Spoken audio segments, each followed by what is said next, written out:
મહાપુરુષે કેટલી કેટલી મહેનત કરી છે. શિવાજી મહારાજ નું તો આપે નામ સાંભળ્યું જ હોય, પણ એમના દીકરા શંભુજી રાજે મને ગમે એટલે યાદી લઈ લો સાહેબ. એને વાંચીને ત્યારે ખબર પડે અટાણે આપણે આ પૈસા જ દેવા પડે ધર્મ માટે, આવું બધું કરવા માટે લોહી નથી રેડવા પડતા. પણ એક વખત હતો એનો બાપ પણ એવો શિવો અને ઔરંગઝેબની સામે જ્યારે ઝઝુમતો હતો, એમ જ શંભુજી રાજે શિવાજીનો દીકરો ગોરીલા યુદ્ધ કરી કરી અને લાખોની સેના હતી ઔરંગઝેબની, અને ધમરોળે ડુંગરાવમાં કેટલાને મારી નાખે ને ક્યાંથી કેમ નીકળી જાય ખબર ના પડે. આમથી આવે આમથી આવે, જાડવે જાડવે શંભુજી દેખાતો તો પછી એની પથારીઓ બદલાવતો ઔરંગઝેબ સાહેબ. અને એને હારે કવિ કલશ હતો. કવિની કેવી ફરજ છે એ તમને કહું.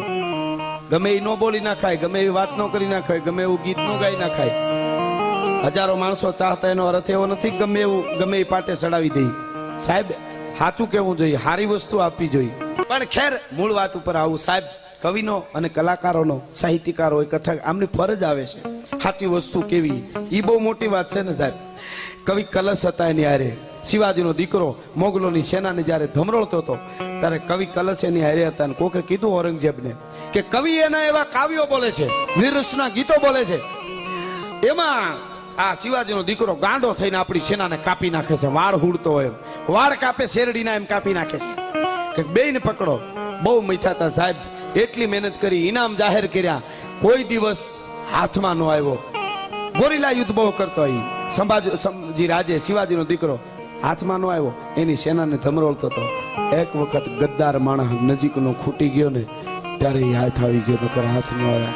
આપણા દેશમાં આ બહુ નડ્યું છે. જ્યાં જ્યાં બન્યું છે ને, જે મહાપુરુષો હોય, કોઈ શક્તિ નારી હોય, એને કોઈ એકાદો ગદ્દાર એવો થયો છે તે મોત સાથે જેને પ્રીતું કરી છે દેશ માટે. ઈ પરંપરા એ માયા ગદ્દાર માણસ ખૂટી ગયો. શંભુજી રાજે અને કવિ કલશ બે ગઢમાં હતા. ખબર પડી ગઈ, બાતમી દીધી હતી કોઈ દગાખોરે, અને બે પકડાઈ ગયા. સેના મોકલી અને ભાઈ લોઢાની હાકડું નાખ્યો. ભાઈ લંગરું પડી ગઈ, લોઢાની બેડીયું જડાઈ ગઈ. અને બેયને જ્યારે ઔરંગઝેબ તંબુમાં બેઠો હતો ને એટલો હરખાતો હતો, ત્યાં લઈ આવ્યા. ઔરંગઝેબ આમ આમ રેવાતો નહોતો ઔરંગઝેબ થી. કઈ બે મારા હામે આવે ને મારે એને બે ને ધ્રુજતા જોવા છે. કારણ કે ઔરંગઝેબ એની જે દિશા કરતા હતા ને, એને હામો લડતો એની એ જોવાય નહીં એવી કરતો, એ ભૂંડાએ મારતો. ઔરંગઝેબ શું કહેતો હતો કે હવે શિવાજીનો દીકરો શંભુજી રાજે અને કવિ કલશ મારા હામે આવે, એને ધ્રુજતા ને બીતા મારે જોવા છે. મરતા પહેલા મારાથી કેવા બીવે છે એ જોવાય. તંબુમાં રાહ જોતો હતો અને હાકડું લાગી ગઈ લોઢાની. અને બે કવિ કળશ ને આવતા હતા. શંભુજી રાજે, શિવાજીનો દીકરો, પણ ઠાણાનાક ઠાણાનાક ઠાણાનાક હાકડું થતી આવે. ઈ એની મૂછું શિવાજીના દીકરાની, ઈ એની આંખું જાણે બે હાવ જ વહી આવતા. એમ કવિ કલશ ને શંભુજી રાજે આવતા હતા. ઔરંગઝેબે સિંહાસન ઉપરથી આમ જોયું, પણ વાય ફરકે મુસડિયું અને રિયણ જબુ કે દંત જોઈ લો પટોળા વાળ્યું. આ તો લોબડી વાળીનો કંથ ભાઈઓ હાવ જ જાણે વયો આવે. એ આવતા જોયા અને જોતાની હારે ઔરંગઝેબ થી બેહાણું નહીં. સિંહાસન ઉપર ઔરંગઝેબ ઉભો થઈ ગયો. અને ઉભો થઈ ગયો એટલે કોઈ કીધું जहाँ पे आप तो बैठे रहो ऐसे क्यों कर रहे हो, उसको मान दे रहे हैं आप क्यों खड़े हो गए. तो कि उसको कोई बताओ मैं औरंगजेब हूँ, मुझसे डरते क्यों नहीं है वो मुझे देख के ध्रुजने लगने चाहिए ना, थरथराने लगने चाहिए. वो डरते क्यों नहीं, मैं उसका क्या हाल करूंगा पता है उसको बताओ मैं औरंगजेब हूँ. कभी मरक मरक मरक मरक दांत काटतो काटतो शंभुजी राजे बोलो तो तू नहीं, तारो बाप आवे ने औरंगजेब, तारो बाप कदाच शाहजहां आवे ने અને એનો બાપ આવે તોય શિવાજીનો દીકરો ધ્રુજે નહીં. શું વાત કરે છે તારી ત્રેવડ છે, તું મને ધ્રુજાવી હે કે મારી અંદરની દુનિયા ડગે નહીં કોઈ દી. અને પછી કવિ કલશને આ કટાર રાખવામાં આવી. મિત્રો શું કવિએ ધર્મો બજાવ્યા છે. કવિ કલશને આ કટાર રાખી અને પછી ઔરંગઝેબે કીધું, કોકે કીધું કે આ બહુ દુઆ બોલે છે આના વીરરસના, એટલે આ લડતો તો શિવાજીનો દીકરો. અહીંયા કટાર રાખી. કટારની ધાર કેવી હતી કે આમ ઊભી કટાર રાખી, આમ એના ઉપર તમે રૂની વાટ આમ કરી અને કટાર ઉપર આમ મૂકી દો અને રૂની વાટને ફૂંક મારો ને તો એ રૂ આમ ગોથું ખાય ને ત્યાં બે કટકા થઈ જાય. આવી ધારવાળી કટાર હતી ભાઈ, ગળે રાખી. ઔરંગઝેબે હો કવિ કલશને એના માણસોને કીધું એટલે અહીં રાખી. અને પછી કીધું કે લે હવે દુઆ બોલ, ખબર પડે. આમ કટાર રાખી કે હવે બોલ લે, શિવાજીના દીકરાના શંભુજી રાજાના દુઆ ગા. અને દુઆ ગા કીધું. આમ કરીને આમ જોયું કવિ કલશે, ત્યાં તો ઉતરી ગઈ કટાર. લોહીનો અહીંથી હેડ ફૂટી ફુવારો ભાઈ, લોહીનો ફુવારો છૂટ્યો. તોય બે હામામાં દાંત કાઢતા હતા. હામામાં હતા હતા કવિ કલશ ને શંભુજી રાજે. બોલ દુહો. અને તેદી કવિ કલશે દુહો કવિતા કીધી, દુહો કીધેલો કે યાવન રાવણ કી સભા અને બાંધ્યો શંભુ બજરંગ. ત્યાં તો લોહીનો ફુવારો છૂટ્યો અહીંથી ભાઈઓ. હે ઔરંગઝેબ, યવન રૂપિયા રાવણની સભા અને એમાં શિવાજીનો દીકરો શંભુજી રાજે બાંધ્યો છે ને, એ રાવણની સભામાં હનુમાનને બાંધીને લઈ આવાય એવો મને શિવાજીનો દીકરો અટાણે લાગે છે. યાવન રાવણ કી સભા અને બાંધ્યો શંભુ બજરંગ, તવ તપ તેજ નિહાર કે તખત તેજો અવરંગ. હે શિવાજીના દીકરા શંભુજી રાજે, તારું તેજ એવું છે ને, એ તારું તેજ જોઈને ઔરંગઝેબ દીકરો સિંહાસન ઉપર બેહી ન ગયો, એનાથી ઊભું થઈ જવું પડ્યું, એનાથી. આટલી વાત થઈ, કટાર ઉતરી ગઈ, એને મારી નાખ્યું કવિ કલશને.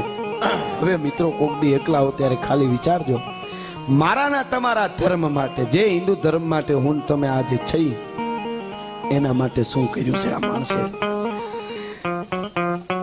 કવિ કલશને તો મારી નાખ્યો.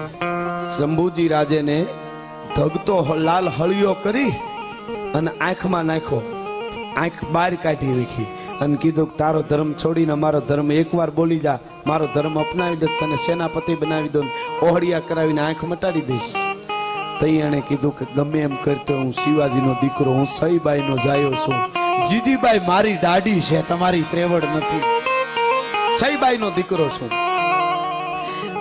મિત્રો કોક દી એકલા હો તો વિચારજો, ધગતો હળિયો આંખમાં નાખ્યો. અટાણે વાતો આપણે કરવી હેલી રાયડું ફાટી જાય તરત. 5 દી પછી બીજી આંખ ફોડી, બીજા 2 દિવસ પછી બધાય આંગળીઓના નખ કાઢ્યા. અને જ્યારે જ્યારે આવું કરે ત્યારે કે એકવાર અમારા ધર્મનો જઈને તારા ધર્મ છોડી દીધો છે એટલું બોલી જા, તો બને નહીં એટલું જ શબ્દ બોલતો તો. પછી આંગળીઓ કાપી, કાયદેસર હુડી લઈને આંગળીઓ કાપી. તમે શરીરનો ઘા કરીને આમ આંગળી કાપો ને, એ એટલી પીડા ન થાય, પણ જેમ દાંતણ કાપતા એમ હુડીથી આમ કાપો ને, એ પીસાઈને કપાય, એ બહુ અઘરી. આંગળીઓ કાપી, બીજા દિવસ પછી 2 દિવસ પછી પગની આંગળીઓ કાપી, હાથ કાપ્યો, શરીરના અંગ કાપતા જાય ને કેતા જાય, કાપતા જાય ને કેતા જાય. સાહેબ 42 દિવસે મૃત્યુ પામ્યો તો પણ હિન્દુ ધર્મ નહોતો છોડ્યો. એ તમે કલ્પના કરજો. શંભુજી રાજે 42 દિવસે એનું મૃત્યુ થયું, આપણો ધર્મ ન છોડ્યો. પછી કટકે કટકા કરી નદીમાં ફેંકી દીધો અને માથે હાથ દઈ આમ કરી અને ઔરંગઝેબ રોયો તો અને એટલું બોલ્યો તો કે શંભુજી રાજે, તારા જેવો એક દીકરો જો મારે હોત તો હું આખા વિશ્વમાં રાજ કરત, પણ મારે ક્યાં લેવા જાવ. તારા જેવો એક દીકરો હોત તો આખા વિશ્વમાં રાજ કરું, પણ મારે ક્યાં લેવા જાવ. તારા જેવો દીકરો. ઔરંગઝેબને રોવું પડ્યું. આ ધર્મ માટે કર્યું છે સાહેબ. આપણે આટલું બધું નથી કરવું પડતું. અટાણે તો ખાલી હારા ભેગા થઈ જાય, બધા એક થાય અને આપણા રૂડા ઉત્સવો ઉજવી, અંદરો અંદર કાપવાનું બંધ કરી, અંદરો અંદર બીજું ત્રીજું જે છે એ બંધ કરીને, તોય ગણપતિ બાપા અને માતાજી બધા આપણા ઉપર રાજી છે. તો જ આપણે ભારતમાંની જે બોલવાનો હક છે, તો જ વંદે માતરમ બોલવાનો હક છે. હું ઘણીવાર બોલ્યો છું કે મહારાણા પ્રતાપની અર્ધાંગના એમના પત્ની ઈ અજબદેવ પવાર, ઈ જે રાજપૂતાણી હતા ને, એવી રાજપૂતાણી મારા પૃથ્વીરાજ ચૌહાણને મળી હોત ને તો આજ ભારતનો નકશો કંઈક બીજો હોત. ભલા માણસ નકશો એની હારો હાર 25 વર્ષથી જંગલમાં મહારાણા પ્રતાપના પત્ની કે એની દીકરીઓ ઢોલિયા માથેથી હેઠે પગ મૂકે ને તો ગુલાબની પાંખડીઓ પથરાઈ જાય. મેવાડનો અધિપતિ હતો. ઈ પરિવાર સ્વાભિમાન ભારતનું આપણું હિન્દુત્વ બચાવવા માટે 25 વર્ષ સુધી વગડામાં રખડ્યા, પણ અકબરને સલામ ન કરી. આની વાર્તાઓ ન કરી કોની કરવી હવે તમે કયો, ખાલી એટલું મારે કહેવું છે. એટલે આની વાર્તાઓ, એટલે આની વાતો ગીતો આપણે કાયમના માટે ગાઈ છીએ. ઈ માથા આપી દેવા ગમે ત્યારે એસે કર દેંગે ને વેસે કર દેંગે, આવા ઘણા છે. હા, વધારે કાયમ કહીશું કે પછી એકની એક વાત ન કરાય. પણ કહેવાનો અર્થ મારો, નથી ખબર ને એ અધૂરિયા જ આવું કરે છે. બાકી મહારાણા પ્રતાપનો સેનાપતિ હાકેમ ખાન સુરી મુસલમાન હતો, રાણા પ્રતાપ માટે એને માથું આપેલું. એ બહુ વધારે ખબર છે. આવું તો કેટલું છે.